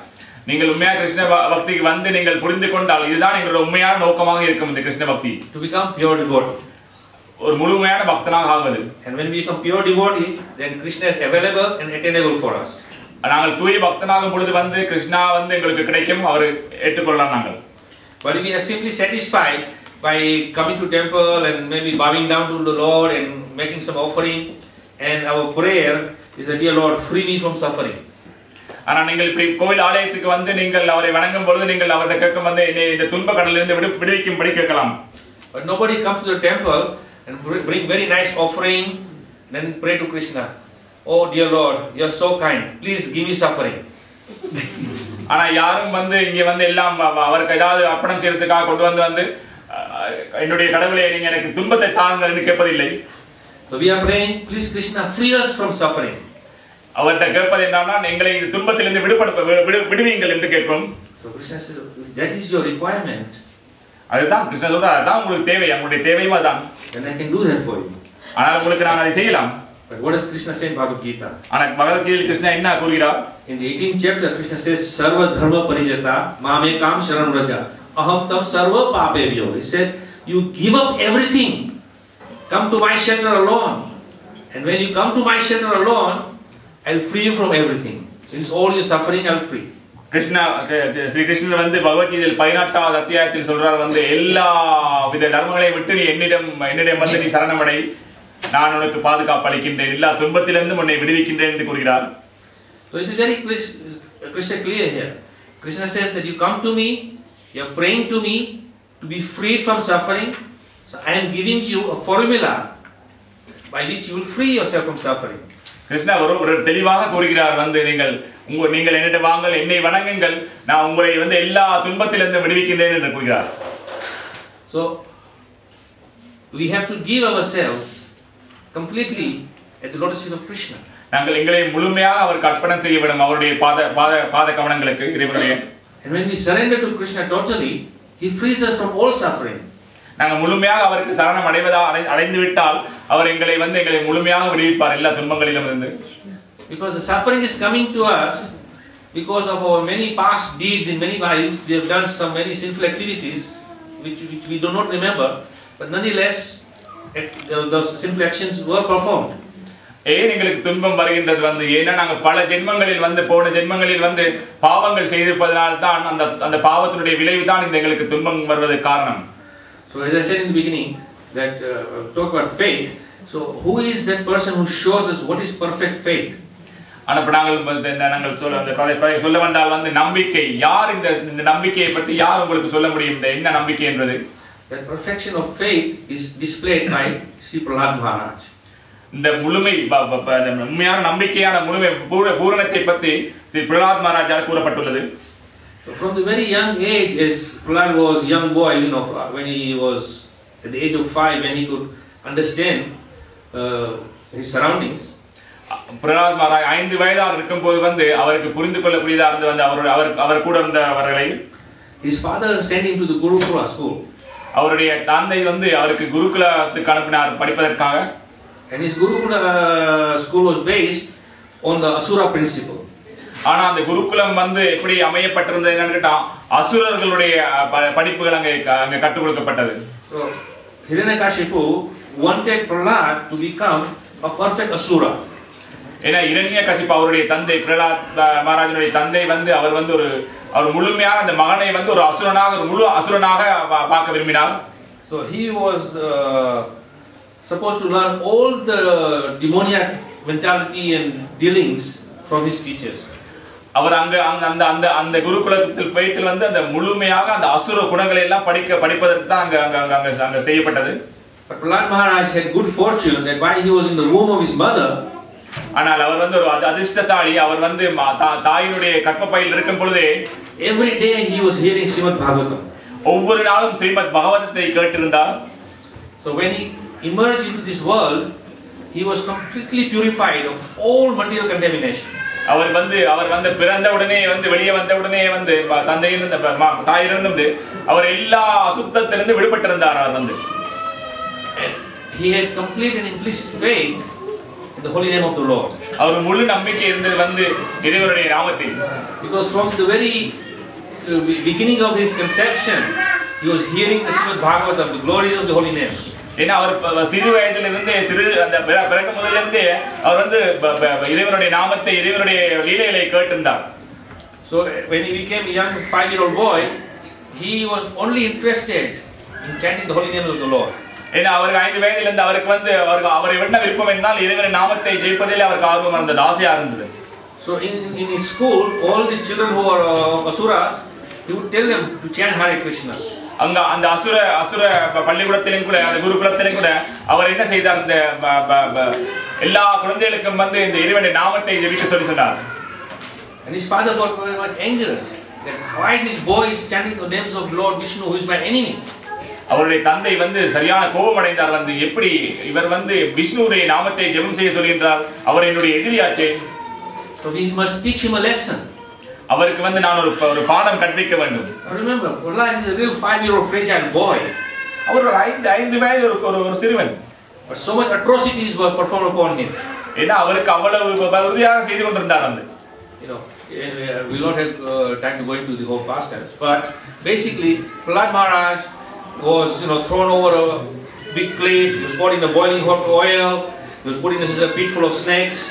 அவருக்கு இந்த முழு கதையை நாங்கள் சொல்றதுக்கு நேரம் காணாமல் இருக்கின்றது. அவருக்கு பல சித்திரவதைகள் தந்தையால் கொடுக்கப்பட்டது. அவருக்கு நெருப்பில் போட்டார்கள். அவரை பெரிய ஒரு சமுத்திரத்தில் தள்ளினார்கள். அங்க விஷப்பாம்புகள் உள்ள பாம்புகளுக்கு இறை கொடுப்பதாக அவரை தள்ளினார்கள். But he had no fear. ஆனா அவருக்கு எந்த பயமும் இருக்கவில்லை. He simply prayed to the Lord and chanted the holy names. அவர் ரொம்ப சுலபமாக இறைவனுடைய நாமத்தை சொல்லிக் கொண்டிருந்தார். And even in this most difficult situation, அவ்வளவு துன்பமான ஒரு நிலையிலும் கூட, because he had complete faith in the Supreme Lord and his holy names, அவருக்கு முழு நம்பிக்கை இருந்தது, மன உறுதி இருந்தது இறைவனுடைய நாமத்தில். Lord made all facilities to protect him from any suffering or pain. அவர் என்ன செய்தார், இறைவன் என்ன செய்தார், அவருக்கு அந்த அவ்வளவு துன்பமா இருக்கும் பொழுதும் கூட அவரை எந்த விதமான துன்பம் இருக்க விடாமல் அவரை பாதுகாத்து வந்தார். Now if we were in that situation, what would be our position? நாங்கள் அந்த மாதிரி ஒரு சூழ்நிலையில் இருந்தால் எப்படி எங்க நிலைமை? We would suffer so much pain. நாங்கள் எவ்வளவு துன்பம் அனுபவிப்போம் நாங்கள் அந்த மாதிரி ஒரு நிலையில் இருப்பதாக இருந்தால். Because on the one hand we would say Krishna help. ஒரு கையில் நாங்கள் சொல்றோம் கிருஷ்ணா எங்களுக்கு உதவி செய்ய என்று. On the other we would say I have intelligence, I have my own powers, my body has got power, I will try to protect myself. மத்த கையில் நாங்கள் சொல்றோம் எனக்கு தைரியம் இருக்கு, எனக்கு பலம் இருக்கின்றது, எனக்கு அறிவு இருக்கின்றது, என்னை காப்பாற்றிக் கொள்வதற்கு என்று நாங்கள் நினைக்கின்றோம். See, for example, to understand this, we pray to Krishna, and in scriptures it says that if you are completely surrendered to Krishna, Krishna will provide all your necessity. இங்க எங்களுக்கு வந்து இந்த வேதங்களின் மூலமா எங்களுக்கு வடிவாக கூறப்பட்டுள்ளது வந்து நீங்க முழுமையாக அவர்கிட்ட நாங்க சரணடைவதா இருந்தா உங்களுக்கு என்ன தேவையோ அதெல்லாம் அவரே கொடுக்கப்படுகிறார். But then your intelligence is telling you there's something different. ஆனால் உங்களுடைய அறிவு சொல்லுகின்றது வந்து இன்னும் வித்தியாசமான ஒரு விடயத்தை. I'll make my arrangements separately. நான் எனக்கு தேவையானதை நான் திரும்ப செய்கின்றேன். Therefore we are so much entangled in this material world. அதனால தான் நாங்கள் வந்து இந்த ஜட உலகத்தில் கூட ஒரு பட்டு வைத்துள்ளோம் நாங்கள் வந்து. So if we completely become free from all these attachments and simply depend on the Supreme Lord, He will 100% come to your aid and protect you. நாங்கள் முழுமையாக 100% அவரை சரணமடைந்திருந்தால் நாங்கள் இந்த பட்டிலிருந்து விடுபட்டிருந்தால் அவரே நாம் நம்பி இருந்தால் நிச்சயமாக அவர் வந்து உங்களை காப்பாற்றுவார். Another example I can give you is of Sanatana Goswami. இன்னும் ஒரு உதாரணம் உங்களுக்கு சொல்லலாம் வந்து சனாதன Goswami. Sanatana Goswami came from a very wealthy family of landowners. சனாதன கோஸ்வாமி வந்து ஒரு செல்வந்த குடும்பத்திலிருந்து வந்தவர் வந்து பெரிய செல்வந்த குடும்பத்திலிருந்து வந்தவர். And he had a very good job as a minister in the government of the Nawab. அங்கு வந்து நவாப் என்ற அந்த அரசாங்கத்தில் அவர் வந்து ஒரு அமைச்சராக இருந்தார். But when he met Lord Chaitanya Mahaprabhu, அவர் வந்து கடவுள் சைத்தன்ய மகாபிரபுவை சந்தித்த போது Chaitanya Mahaprabhu told him that give up all these attachments and just simply go to Vrindavan. அப்போது அவர் சொன்னார் சைத்தன்ய மகாபிரபு அவரை பார்த்து நீங்க இந்த பட்டில இருந்து எல்லாத்தையும் விட்டுவிடுங்கள் கொடுத்துவிட்டு நீங்கள் பிருந்தாவனத்துக்கு செல்லுங்கள் என்று. So he renounced everything. அவர் வந்து எல்லாத்தையும் விடுவித்தார். அவர்கிட்ட இருந்த எல்லா சொத்து எல்லாத்தையும். Even to the point of his personal clothing he renounced. அது எல்லாத்தையும் விட அவரை போட்டிருந்த ஒரு அமைச்சருக்கு கிடைக்கும் அந்த சல்வார் அதை எல்லாத்தையும் கூட கொடுத்துட்டார். And the only thing he was wearing was a little loin cloth. அவர் என்ன ஆடை அணிந்திருந்தார் ஒரு சின்ன ஒரு வேட்டி. And this loin cloth was a discarded cloth from a cremation. அது வந்து அங்க வந்து மயானத்தில் வந்து பார்த்தால் நீங்க பாருங்க ஓட்டை எல்லாம் இருக்கும் அந்த ஒரு ஆடையை தான் அவர் கட்டியிருந்தார். When he would simply follow the instructions of Lord Chaitanya Mahaprabhu. அவர் வந்து ரொம்ப சுலபமாக சைத்தன்ய மகாபிரபுடைய கட்டளையை பின்பற்றினார். Because Mahaprabhu told him that you give up everything and go to Vrindavan, and he had full faith in the order of the Supreme Lord Chaitanya Mahaprabhu. ஏன்னா அவருடைய அந்த கடவுள் சைத்தன்ய மகாபிரபுடைய கட்டளையை அவர் முழுமையாக நம்பியிருந்தார். அந்த நம்பிக்கையை தான் அவர் இந்த செயல்பட்டார். He was sitting under a tree and chanting the holy names, and then many times while he's chanting, the beautiful pastimes of the Lord were revealed to him. அவர் வந்து ஒரு மரத்துக்கு கீழே அமர்ந்திருந்து இறைவன் நாமத்தை ஜெபம் செய்து கொண்டிருக்கும் பொழுது அவருக்கு வந்து அவருடைய பகவானுடைய பழைய லீலைகள் எல்லாம் அவருக்கு ஞாபகம் வந்து வெளிப்படுத்திக் கொண்டிருந்தது. And he would write down all these pastimes.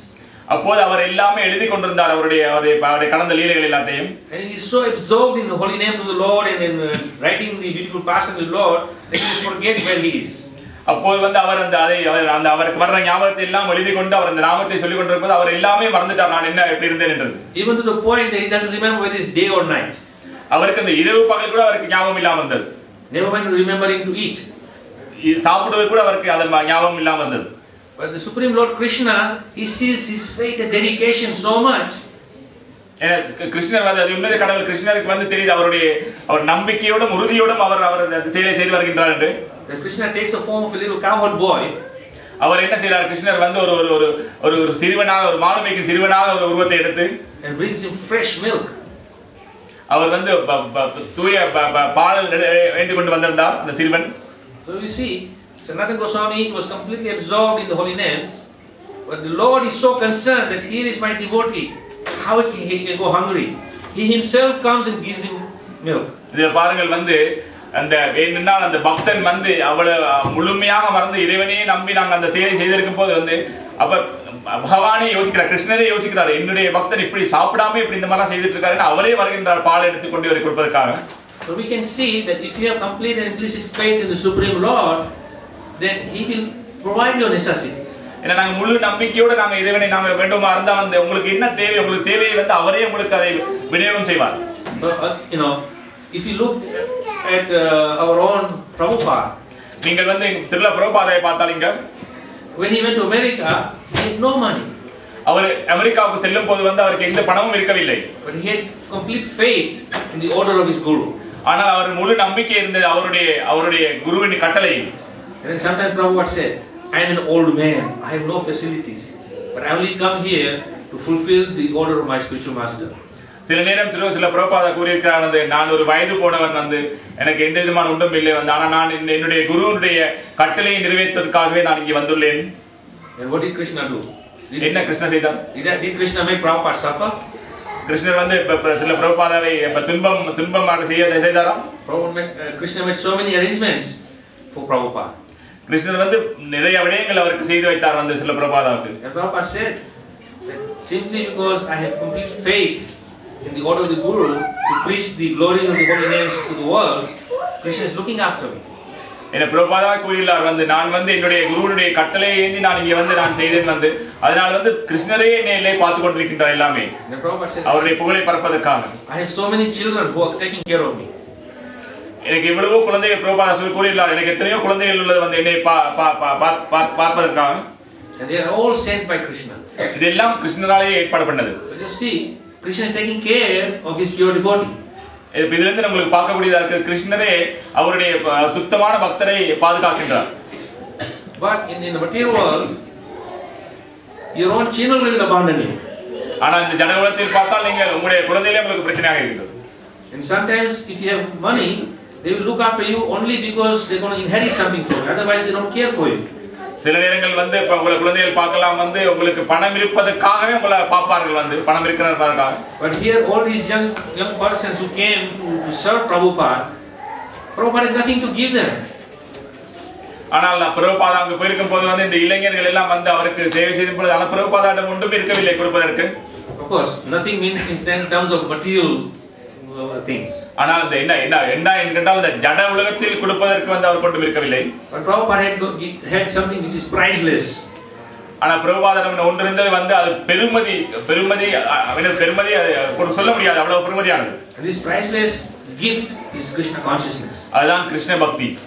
So Prabhupada gave Krishna consciousness to everyone freely. இந்த கிருஷ்ண பக்தியை எல்லாரிடமும் அவர் கொடுத்தார் வந்து.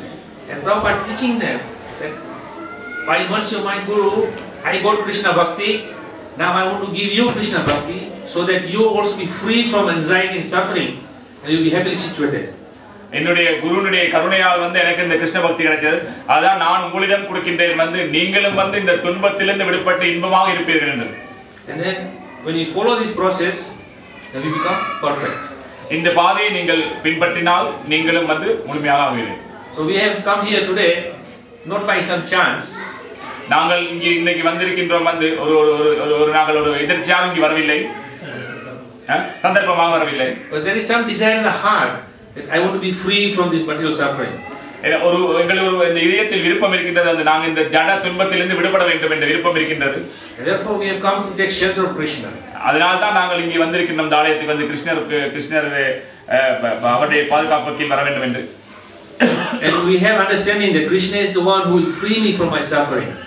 எங்களுக்கு தெரிஞ்சிருக்கிற மனம் வந்து கிருஷ்ணர் தான் எங்களை இந்த துன்ப கடலிலிருந்து எங்களை விடுவிப்பார் என்று. So we have come here, Krishna is giving his mercy.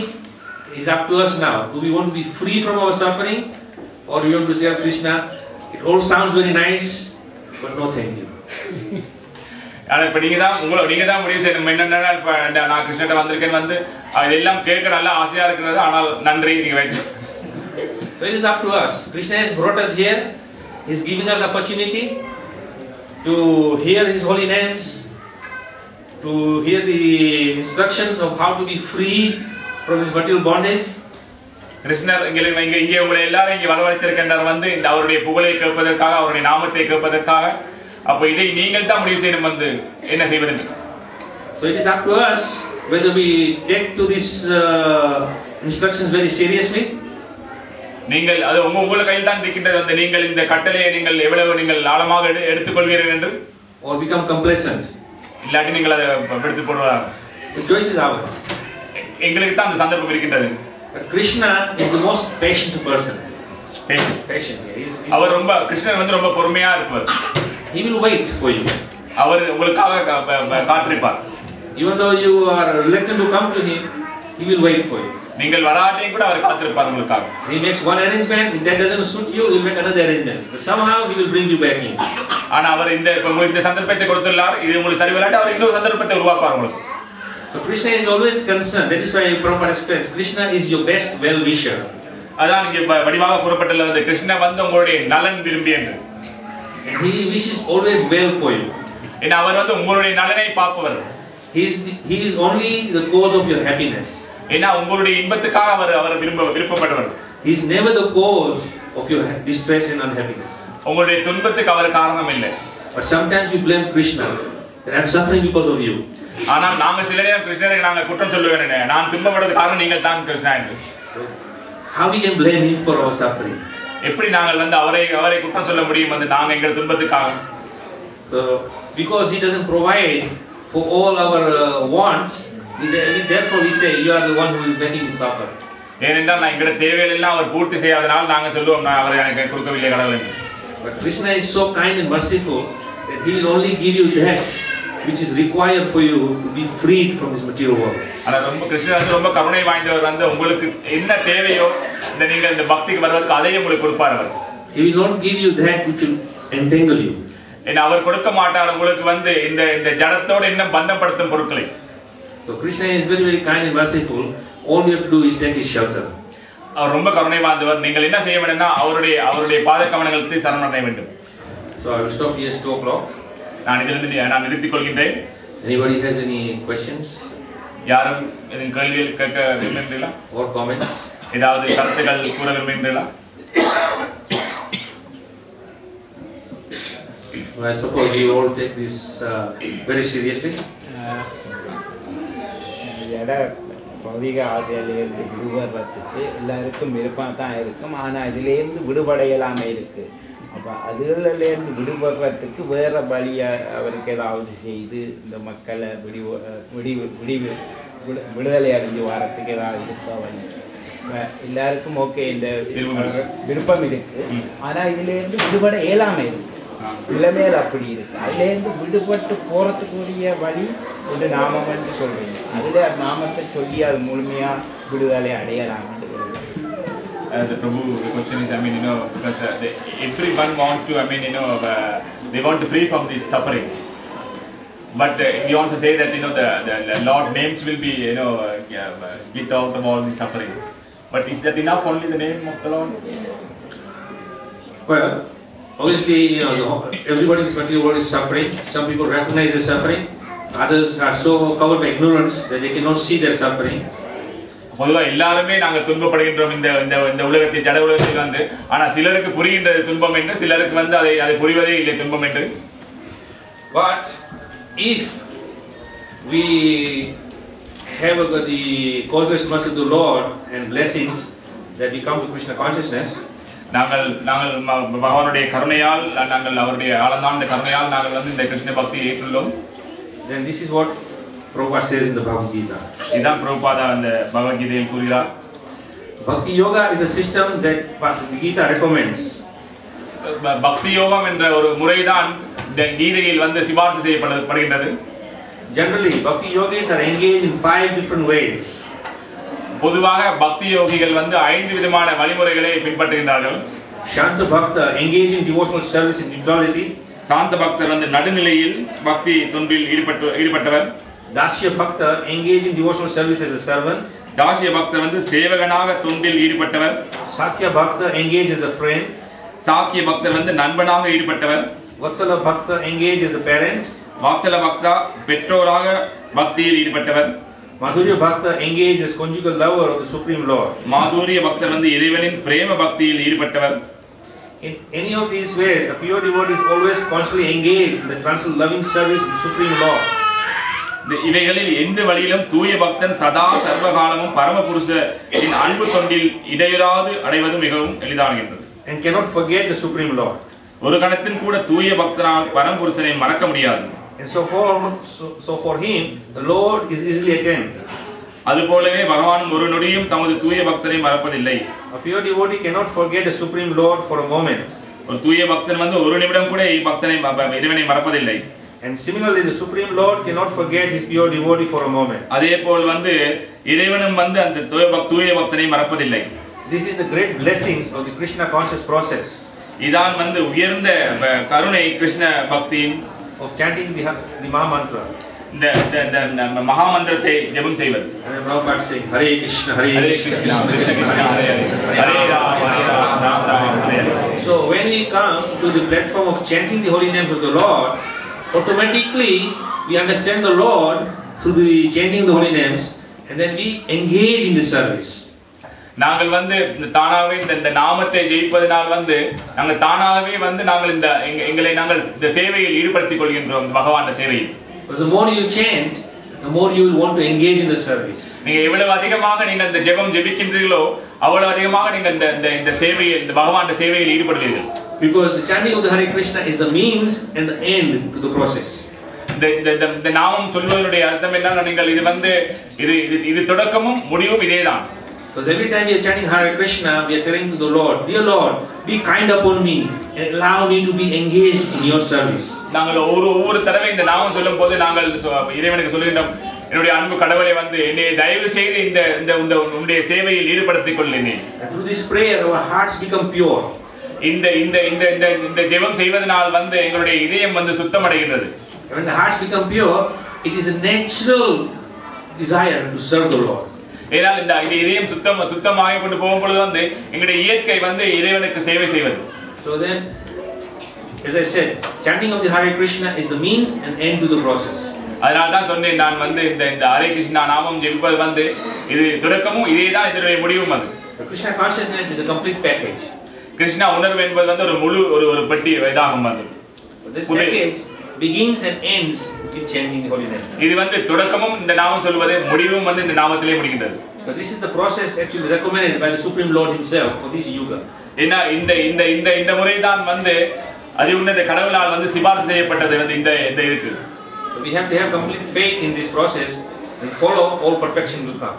இந்த வழிமுறையில் வந்து நாங்கள் முழு நம்பிக்கையுடன் நாங்கள் செய்தால் வந்து நாங்கள் பூரணமடையலாம்.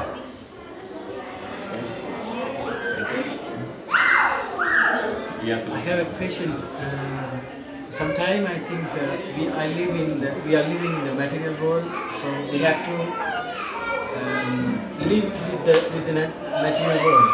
But sometimes my mind says if I follow the material things, then I can't come out from the material things. I mean, I can't walk the spiritual way. So sometimes even I chant the Hare Krishna Mahamantra, my mind is confusing. Why can I do? Well, you see, when you are chanting the holy name of the Lord, then obviously, it becomes easy for you to participate in spiritual activities. And simply by chanting, as I said, it purifies the heart. And because the heart is purified, you have a higher understanding of the knowledge. And when you have a higher understanding of the knowledge, everything you do will then be done in relation with the Supreme Lord. அவர் இந்த தம்பியுடைய கேள்வி வந்து நாங்கள் இந்த ஜட உலகத்தில் இருக்கின்றோம், ஜட இதுகளை வந்து நாங்கள் பின்பற்றி தான் ஆக வேண்டும் இல்லையா? அப்ப நாங்கள் இந்த நாமம் எப்படி சொன்னாலும் உங்களால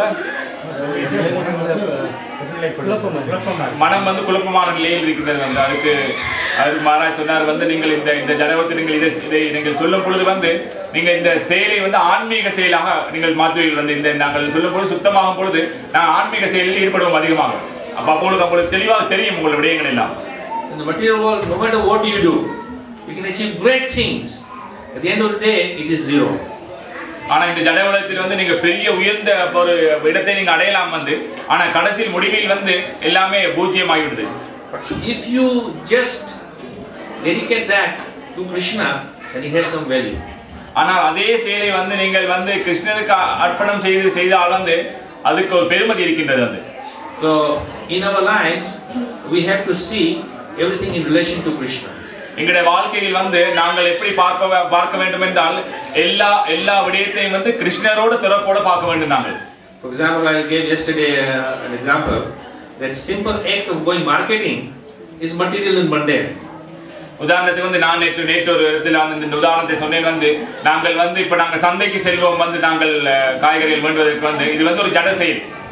But if you just have a different change of consciousness and thinking, that I am going to marketing so that I can buy provisions which will allow me to offer Krishna something very nice, then it becomes transcendental. ஆனா அதே செயல் தான் இப்ப நீங்கள் வந்து சந்தைக்கு செல்கின்றீர்கள் வந்து வேண்டுவதற்காக. அப்ப அந்த செயலை வந்து நீங்கள் உங்களுடைய மனத்தில் வந்து நீங்க நினைத்தீங்கன்னா உணர்வில் வந்து அந்த செயலை வந்து கிருஷ்ணனுக்காக நான் செய்கின்றேன் என்று நினைத்தால் அது ஆன்மீகம் மாறிவிட்டது. So that activity which is material is now spiritual.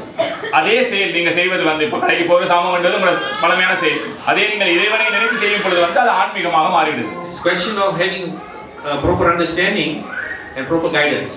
இது வந்து ஒரு எப்படி நீங்கள் வந்து உங்களுக்கு என்ன சொல்ற அறிவு ஒரு அறிவை தெரிந்து கொள்வது மற்ற ஒரு ஒழுங்கான வழிகாட்டி இருக்க வேண்டும் இதுக்கு. And everything in this material world can become spiritual simply because it is connected to the Supreme Spirit, Krishna.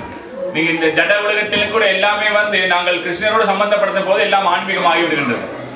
For example, the deity of Lord Jagannath is wood. உதாரணத்துக்கு வந்து இங்க ஜெகநாதர் வந்து அமர்ந்திருக்கிறார் வந்து அது வந்து மரத்தால் செய்யப்பட்டது. So it's just wood. Wood is material. இது மரம் வந்து ஜடம். So there is plants here, there's trees outside. You don't go and bow down to the tree. This is wood. ஏன்னா நீங்கள் வந்து இந்த மரங்கள் இருக்கின்றது வந்து இந்த அதுக்கு போயிட்டு நீங்கள் வணங்குவதில்லை, நீங்கள் கீழே விழுந்து வணங்குவதில்லை. Lord Jagannath, you bow down to him and you worship him service. ஆனா நீங்க ஜெகநாதரை வந்து பார்க்கும் பொழுது வந்து நீங்க கீழே விழுந்து கும்பிடுறீர்கள், நீங்கள் அவருக்கு சேவை செய்கின்றீர்கள். Because it is related to the Supreme Lord, it becomes pure and transcendental. It is not different from the Supreme. ஏனென்றால் அது வந்து அங்க முழுமுதல் கடவுளோட சந்தர்ப்பம் திறப்பு வரும் பொழுது வந்து நீங்கள் அதை அந்த ஆன்மீக உணர்வில் பார்க்கிறீர்கள். So everything in the material world can become spiritual if it is connected with Krishna. இந்த ஜட உலகத்தில் இருக்கும் எல்லா விடயங்களையும் வந்து நாங்கள் கிருஷ்ணரோடு சம்பந்தப்படுத்தி பார்ப்பதாக இருந்தால் எல்லாமே ஆன்மீகமாகிடும். So in our own activities, day-to-day activities, either they can remain mundane or they can become transcendental. It depends on who you offer it to. நாங்கள் இந்த ஜட செயல்கள் அன்றாட செயல்களையும் கூட நாங்கள் அந்த செயல்களை வைத்து நாங்கள் எப்படி செய்கிறோம் வந்து நாங்கள் மன உணர்வோடு செய்கின்றோமோ அதே மாதிரி மாறிவிடும் வந்து நாங்கள். For example, this building, because we have the Lord here, it is a temple. Everybody shows respect and is considered a sacred place. உதாரணத்துக்கு வந்து இந்த கட்டடம் வந்து இது வந்து நாங்கள் ஒரு ஆலயமாக நினைக்கின்ற வந்து ஒரு நல்ல இதாக நினைக்கின்றோம் வந்து because it is connected with the Supreme Lord. ஏன்னா இது வந்து இறைவனோட தொடர்புள்ளதாக இருக்கிறார். But there is a house next door to us. There is no value in real sense. Nobody thinks that house is a sanctified place. ஏன்னா அதே சமயம் பக்கத்து வழி நாங்கள் எடுத்துட்டா அது ஒரு பெரிய பெருமதியாக இல்லை வந்து அதை நாங்கள் ஒரு முக்கியமாக நாங்கள் எடுப்பதில்லை. Because that building is not connected with the Supreme. ஏன்னா அந்த கட்டிடம் வந்து இறைவனோட தொடர்பாக இல்லை. So both are buildings, but one is spiritual and one is non-spiritual. இது ரெண்டுமே கட்டடங்கள் தான், ஆனா இது வந்து ஆன்மீகமாக இருக்கின்றது, அது வந்து ஜடமாக இருக்கின்றது. Simply because one is connected with Krishna and one is not. ஏன்னா இது வந்து சாதாரணமாக இது வந்து இறைவனோட தொடர்புள்ளது, அது வந்து இறைவனோட தொடர்பு இல்லாம இருக்கிறது. So like that in everything what we do, we have to relate everything with Krishna, and this requires knowledge and guidance. நாங்க என்ன செய்கின்றோமோ எல்லாம் வந்து நாங்கள் இறைவனோட தொடர்பாக செய்ய வேண்டும். இதுக்கு வந்து அறிவும் தேவைப்படும், அறிவும் மற்றது வழிகாட்டியும் தேவைப்படும். The guidance comes from the devotees of the Lord who are practicing Krishna consciousness. எப்படி இந்த வழிகாட்டி உங்களுக்கு ஏற்படும் வந்து யாரெல்லாம் இறைவனை பின்பற்றுகின்றார்களோ பக்தியை செய்கின்றார்களோ அவர்கள் முன்னே வரும். The knowledge comes from the scriptures. ஆனா அறிவு எப்படி உங்களுக்கு கிடைக்கும்? இந்த வேதங்கள் இந்த கூட கிடைக்கும். So after getting knowledge from the scriptures, how to put it in practice, you learn from the devotees. இந்த அறிவை நீங்க உங்களுக்கு கிடைத்த பிறகு நீங்கள் எப்படி செயல்படுங்க நீங்கள் அதை வந்து பக்தரிடம் வந்து கற்றுக்கொள்வீர்கள். Then everything becomes perfect. அப்படி செய்வதாக இருந்தால் எல்லாமே முழுமையாக அடைந்துவிடும். See, I give one example. A duck can go in the water and then come out, it's still dry. Water is not touching the duck. ஒரு என்னது இருக்கு? டாக் இல்ல, டக் இது என்ன வாத்து வந்து நீங்கள் பாப்பீங்க நதியில் ஓடிக்கொண்டிருக்கும், ஆனால் அது தண்ணியை தொடாமல் வந்து வெளியே வந்துடும். But if you and I go in the water, what happens? We become wet.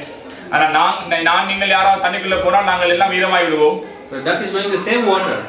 ஆனா அதுவும் அங்க வாத்து அந்த தண்ணியில் தான் போயிட்டு இருக்கு. But the water doesn't touch the duck. ஆனால் அந்த தண்ணி வந்து அதை தொடுவதே இல்லை. So if you become spiritually situated, then even though we are in the material world doesn't touch us. நாங்கள் வந்து ஆன்மீக இதில் சூழலில் இருந்தால் வந்து நாங்கள் இந்த ஜட உலகத்தில் வாழ்ந்தாலும் கூட எங்கள் ஜட உலகம் எங்களை தொடுவதில்லை. In other words, the three modes of material nature, ignorance, passion and goodness, will not have any effect on you because you have transcended the three modes. இன்னொரு வகையில் சொன்னால் வந்து இந்த மூன்று குணங்கள் வந்து தமோ குணம், ரஜோ குணம், சத்துவ குணம் இது கூட உங்களுக்கு பாதிக்காது. என்னன்னா நீங்கள் வந்து உன்னத நிலையில் இருப்பதனால். Everything in this material world is influenced by the three modes. ஏன்னா இந்த உலகத்தில் இருக்கும் எல்லா செயல்களும் வந்து இந்த மூன்று குணங்களால் ஆதிக்கத்திலே இருக்கின்றது. So it is a question of change of consciousness and then everything becomes spiritual. இது இந்த கேள்வி என்னன்னா எங்களுடைய உணர்வை மாற்றம் அடைவது இதுதான் கேள்வி. All right, this is 2:15. Thank you very much. Hare Krishna.